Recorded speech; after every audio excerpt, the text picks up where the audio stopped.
Praise the Lord. இன்றைய நாளுக்குரிய வேத வசனம் நீதிமொழிகள் 21வது அதிகாரம் 2வது வசனம். மனுஷனுடைய வழியெல்லாம் அவன் பார்வைக்கு செம்மையாக தோன்றும், கர்த்தரோ இருதயங்களை நிறுத்து பார்க்கிறார். அன்புக்குரியவர்களே, இந்த கால வேளையிலே அருமையான கர்த்தர் தந்த நல்ல வசனத்திற்காக நன்றி செலுத்துகிறேன்.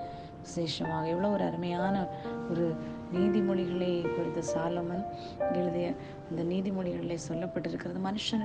மனுஷனுடைய வழியெல்லாம் அவன் பார்வைக்கு செம்மையாகி தோன்றும். காரணம், நாம் சில வழிகளை தெரிந்து கொள்ளும் போது நாம் நினைக்கிறோம் இதுதான் சரியான பாதையில் நடந்து கொண்டிருக்கிறோம் என்று. ஆனால் வசனம் சொல்லுகிறது, மனுஷனுக்கு செம்மையாய் தோன்றுகிற வழிகள் அநேகம் உண்டு, ஆனால் அதன் முடிவோ மரண வழிகள் என்று சொல்லப்பட்டிருக்கிறது.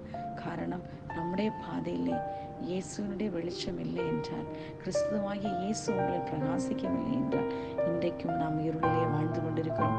காரணம், அவர் இந்த உலகத்தில் பாவிகளை ரட்சிக்க ஒளியாக இந்த உலகத்திலே வந்தார். அந்த தேவனை நாம் தரித்து கொள்வோம். கர்த்தரோ இருதயங்களை ஆராய்ந்து நிறுத்து பார்க்க. காரணம், நம்ம இருதயத்துல நம்ம எந்த வழியில போறது. சிலவங்க சொல்லுவாங்க, குறுக்கான இப்படி போனா இந்த மாதிரி நமக்கு வருமானம் வரும்.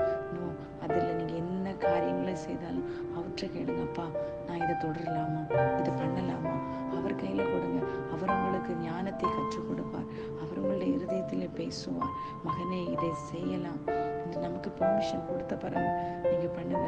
நமக்கு தோன்றுகிற அநேக வழிகள் ஃபெயிலியரா முடிஞ்சிருக்கும். இன்னைக்கு அந்த ஆண்டவற்றை கேளுங்க, ஆண்டவரே என்னுடைய வழியை உங்க கையில தாரேப்பா, என்ன நீங்க நடத்துங்கன்னு ஒரு விஷயம் சொல்லுங்க. இயேசுவேன்னு கூப்பிட்டா அவர் கண்டிப்பா அந்த இடத்துல கடந்து வந்து உங்களை ஆசீர்வதிப்பார். அந்த ஏழை கூப்பிட்டான், கர்த்தர் கேட்டு எல்லா இடுக்கண்களுக்கு நீங்களாக்கி ரட்சித்தார் என்று சொல்லி பார்க்கிறோம்.